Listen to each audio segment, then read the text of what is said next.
साथियों, एक बार फिर आप सभी का NAS 4A क्लासेस में दिल से स्वागत है। आज है 29 जून से बनने वाले सभी करंट अफेयर के बारे में आज हम गहनता से डिस्कस करेंगे। तो चलते हैं पहले क्वेश्चन की तरफ। पहला क्वेश्चन है कि हाल ही में किसने चेक LET गोल्फ खिताब जीता। LET मतलब लेडीज यूरोपियन टूर। क्या? लेडीज यूरोपियन टूर गोल्फ जीता। तो हाल ही में अदिति अशोक। तो अदिति अशोक भारत की एक बेहतरीन गोल्फर हैं। तो इन्होंने हाल ही में अपना चौथी बार लेडीज यूरोपियन टूर गोल्फ खिताब जीता है। ये देखो, इन्होंने कीनिया मैजिकल लेडीज ओपन का खिताब जीता है। किसका जीता है? कीनिया मैजिकल लेडीज ओपन का खिताब। LET की फुल फॉर्म याद रखना, लेडीज यूरोपियन टूर। तो ये हाल ही में किसने जीता है? अदिति अशोक ने जीता है। क्वेश्चन नंबर दो है कि हाल ही में किस राज्य में ऐतिहासिक खर्ची पूजा की गई। इम्पोर्टेंट है ये।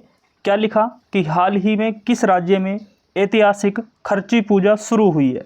तो हाल ही में त्रिपुरा में। कौन से राज्य में? भारत का पूर्वी राज्य त्रिपुरा में हाल ही में खर्ची पूजा मनाई जाती है। इसमें असल में 14 देवी देवताओं को पूजा जाता है। जो हिंदू धर्म के 14 देवी देवताएं हैं उन सभी की पूजा करी जाती है। तो त्रिपुरा में खर्ची महोत्सव मनाया गया। जबकि आपसे पूछा जाएगा वितस्ता महोत्सव कहाँ पर मनाया गया है ना? कौन सा महोत्सव? वितस्ता महोत्सव। तो वितस्ता महोत्सव मैंने पढ़ाया था आपको। वितस्ता महोत्सव जो है झेलम नदी का महोत्सव है, जो जम्मू कश्मीर में मनाया जाता है। किसमें मनाया जाता है? जम्मू कश्मीर में। इसके बारे में आप इतना याद रखेंगे। क्वेश्चन नंबर 3 है कि हाल ही में किस राज्य सरकार ने देसी गायों की खरीद पर 40,000 रुपये की सब्सिडी देने की घोषणा करी है। तो हाल ही में देसी गायों की खरीद पर अपना राज्य उत्तर प्रदेश, हाल ही में उत्तर प्रदेश सरकार ने घोषणा करी है कि जो भी व्यक्ति गाय खरीदेगा, गाय कौन सी? देखो, इसमें डेयरी किसान पंजाब से साहिवाल गाय, राजस्थान से थारपरकर गाय और गुजरात से गिर गाय। राजस्थान से थारपर गाय, पंजाब से साहिवाल गाय और गुजरात से गिर गाय, ये नस्ल है। अगर इन गायों को खरीदता है तो इसके तहत जो उत्तर प्रदेश सरकार होगी वो क्या करेगी? वो 40,000 रुपये का अनुदान देगी। तो 40,000 रुपये का अनुदान देने की घोषणा किसने करी है? उत्तर प्रदेश। किसने करी है? उत्तर प्रदेश सरकार ने। याद रखेंगे, गौ संवर्धन योजना। किसके तहत? गौ संवर्धन योजना। तो गौ संवर्धन योजना के तहत 40,000 रुपये अनुदान देने की घोषणा करी गई है। क्वेश्चन नंबर 4 क्या कह रहा है आपसे कि हाल ही में कहाँ अमलतास रोड का नाम बदलकर रामनाथ गोयनका मार्ग किया गया। कहाँ पर? अमलतास नाम का जो रोड था उसका नाम बदल करके गोयनाक मार्ग किया गया। तो उत्तर प्रदेश के नोएडा। तो नोएडा में एक रोड था जिसका नाम अमलतास था और उसका नाम बदल करके हाल ही में क्या किया गया? रामनाथ गोयनका किया गया। क्वेश्चन नंबर 5, हाल ही में किस राज्य ने ब्रह्मपुत्र नदी के नीचे पहली अंडर वाटर सुरंग बनाने की घोषणा करी है? बढ़िया क्वेश्चन है, मोस्ट इंपोर्टेंट। लिखा है कि कौन से राज्य ने हाल ही में ब्रह्मपुत्र नदी के नीचे पहली अंडर वाटर सुरंग बनाने की घोषणा करी है। तो हाल ही में आपको पता होगा कि जो ब्रह्मपुत्र नदी है वो किन राज्यों में बहती है। सबसे पहले वो भारत में जब आती है तो वो अरुणाचल प्रदेश में एंटर करती है। उसके बाद भारत में जब आती है तो असम में आती है। अरुणाचल प्रदेश के बाद तो बस असम में। कहाँ पर? असम में। असम में ब्रह्मपुत्र नदी के नीचे पहली अंडर वाटर सुरंग बनाई जाएगी जो कि नुमलीगढ़ से गोहपुर जाएगी। किसको जोड़ेगी? नुमलीगढ़ को गोहपुर से जोड़ेगी। ये 6,000 करोड़ का कुल प्रोजेक्ट है जो कि अंडर वाटर सुरंग का है। ब्रह्मपुत्र नदी। तो ब्रह्मपुत्र नदी के बारे में याद रखना, भारत की सबसे चौड़ी नदी ब्रह्मपुत्र नदी है। दूसरी बात याद रखेंगे कि भारत की एकमात्र ऐसी नदी है जो द्वीप बनाती है, नदी द्वीप बनाती है, माजुली द्वीप। दुनिया का सबसे बड़ा नदी द्वारा द्वीप बनाया जाने वाला जो द्वीप है वो माजुली द्वीप है, जो कहाँ पर है? असम में पड़ता है। ब्रह्मपुत्र नदी कहाँ से निकलती है? तिब्बत के निकट से निकलती है। जब ये आगे बढ़ती है तो इसको यरलुंग जंगबो कहते हैं। जब ये और आगे बढ़ती है तो इसको सांगपो कहते हैं। जब ये भारत में अरुणाचल प्रदेश में प्रवेश करती है तो इसको दिहांग कहते हैं। जब ये असम में प्रवेश करती है तब इसको ब्रह्मपुत्र कहते हैं। और बाद में जाकर के ये गंगा से मिल जाती है। किससे मिल जाती है? गंगा से मिल जाती है। गंगा से मिलने के बाद ये क्या कहलाती है? पद्मा कहलाती है। इससे आगे बढ़ती है तो ये क्या कहलाती है? मेघना कहलाती है। और दुनिया का सबसे बड़ा डेल्टा बनाती है, सुंदरवन डेल्टा। ब्रह्मपुत्र नदी के बारे में इतना याद रखेंगे। Question number 6। क्वेश्चन नंबर 6 क्या है कि हाल ही में किसने देश में कोविड के खिलाफ mRNA बूस्टर वैक्सीन लॉन्च करी है? तो हाल ही में केंद्रीय मंत्री जितेंद्र सिंह ने RNA बूस्टर वैक्सीन लॉन्च की है। असल में ये वैक्सीन है कौन सी? ये कोविड का ही एक वेरिएंट है, ओमरिकॉन वेरिएंट। कौन सा? Omicron variant. इसके खिलाफ, इससे लड़ने हेतु एक वैक्सीन लॉन्च की गई है जो बूस्टर वैक्सीन कहलाएगी। याद रखेंगे। क्वेश्चन नंबर, इसके बाद आता है ये अगला क्वेश्चन। Question number 7। हाल ही में Ironman premium handball league championship किसने जीता? तो हाल ही में आयरनमैन जो टीम है वो महाराष्ट्र की है। तो आयरनमैन टीम महाराष्ट्र की है। ये हाल ही में किसने जीती है? महाराष्ट्र ने जीती है। याद रखेंगे, राजस्थान को हरा करके आयरनमैन प्रीमियम हैंडबॉल लीग की पहली बार चैंपियनशिप बना है महाराष्ट्र।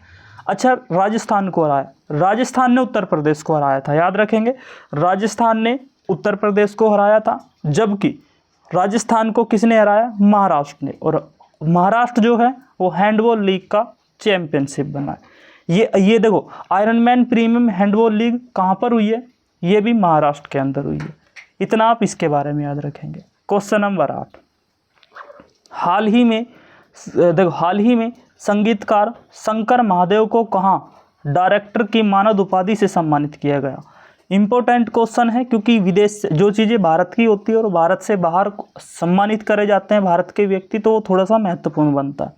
तो गायक संगीतकार शंकर महादेव को कहाँ डायरेक्टर की मानद उपाधि से सम्मानित किया गया? यानी कि एक बेहतरीन डायरेक्टर इंग्लैंड। किसने किया? ब्रिटेन, यानी कि इंग्लैंड ने।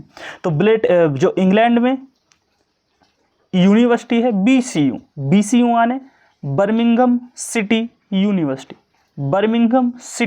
यूनिवर्सिटी। तो इसने हाल ही में संगीतकार शंकर महादेव को एक बेहतरीन डायरेक्टर की उपाधि से सम्मानित किया। ब्रिटेन की सरकार ने किया, ब्रिटेन की यूनिवर्सिटी ने किया है, बर्मिंघम सिटी यूनिवर्सिटी। याद रखेंगे, ब्रिटेन की राजधानी लंदन, थेम्स नदी के किनारे, जहाँ से पूरी दुनिया का समय निर्धारित किया जाता है। थेम्स नदी के किनारे एक जगह है जिसको ग्रीनविच कहते हैं। क्या कहते हैं? ग्रीनविच। यहाँ से 0 डिग्री देशांतर गुजरती है। बस यहीं से पूरी दुनिया का समय निर्धारित किया जाता है। अच्छा, भारत का समय पूछा जा सकता है कि इंडिया का समय कितना आगे है? तो याद रखेंगे 5.5 घंटे। कितना आगे? 5.5 घंटे। तो 5.5 घंटे भारत का समय ब्रिटेन से आगे। Question number 9। क्वेश्चन नंबर 9 क्या कहता है कि हाल ही में क्वारिकोस मित्सोताकिस किस देश के प्रधानमंत्री बने? तो याद रखेंगे, हाल ही में क्वारिकोस जो नाम के व्यक्ति हैं ये ग्रीस के नए प्रधानमंत्री बने। किसके बने? ग्रीस के नए प्रधानमंत्री। तो ग्रीस एक यूरोपियन कंट्री है, एक बेहतरीन सुंदर कंट्री है। ग्रीस की राजधानी याद रखेंगे एथेंस है। क्या है? एथेंस है। जबकि इसकी मुद्रा क्या है? यूरो है, क्योंकि यूरोप का देश है तो यूरो है। अच्छा, स्पेन की राजधानी मैड्रिड। इटली की राजधानी रोम। फ्रांस की राजधानी पेरिस। इन सभी देशों की आप राजधानी याद रखेंगे। क्वेश्चन नंबर 10 क्या कहता है कि हाल ही में किस राज्य में पहला साहिवाल बछड़ा सरोगेसी के माध्यम से पैदा किया गया? तो याद रखेंगे, हाल ही में पहला साहिवाल बछड़ा सरोगेसों के माध्यम से पैदा किया गया गुजरात के अंदर। यानी कि इसमें जो गुजरात का एक जोड़ा था, गिर नाम की जो नस्ल पाई जाती है गायों में, वो गुजरात में पाई जाती है। हमने अभी डिस्कस किया था। तो इसके जो है इसका अंश जो है रखा गया 12 जोड़ी गायों में इसका अंश रखा गया। और उसके बाद सरोगेसी के माध्यम से एक बछड़ा पैदा किया गया जो साहिवाल नस्ल का पैदा हुआ। तो वो कहाँ पर हुआ भैया? गुजरात के अंदर। क्वेश्चन नंबर 11 है, हाल ही में प्रधानमंत्री नरेंद्र मोदी को किस देश का सर्वोच्च सम्मान ऑर्डर ऑफ द नाइल, क्या ऑर्डर ऑफ द नाइल से सम्मानित किया गया? तो ऑर्डर ऑफ द नाइल नाम का जो सम्मान है ये इजिप्ट का सबसे महत्वपूर्ण सम्मान माना जाता है। ऑर्डर ऑफ द नाइल है ये इजिप्ट यानी मिस्र का सबसे सर्वोच्च सम्मान है और हाल ही में ये किसको दिया गया है? अपने देश के प्रधानमंत्री नरेंद्र मोदी को दिया गया है।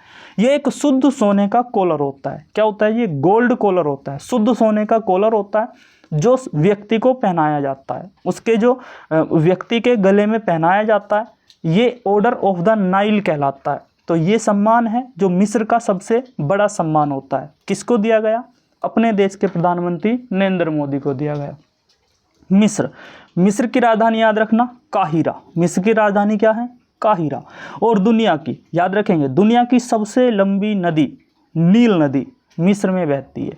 दुनिया की सबसे लंबी नदी नील नदी जो है वो मिस्र में बह करके इधर ऊपर गिर जाती है, भूमध्य सागर में गिर जाती है, याद रखेंगे। जबकि मिस्र से दो नदी नहीं बनती, ये नील नदी दो नदियों से मिलकर के बनती है जो मिस्र से बाहर है, याद रखेंगे। लेकिन दोनों की दोनों नदी जो है वो मिस्र में बहती, दोनों की दोनों नदी एक जगह मिल करके सूडान की राजधानी खार्तूम में एक जगह मिल करके मिस्र में को निकल जाती है, जो दुनिया की सबसे लंबी नदी कही जाती है। क्वेश्चन नंबर 12 क्या है कि हाल ही में डॉक्टर दिवस कब मनाया गया? तो हाल ही में डॉक्टर दिवस जो है वो आपको 1 जुलाई, हाल ही में नहीं, ये समझेंगे कि अब मनाया जाएगा।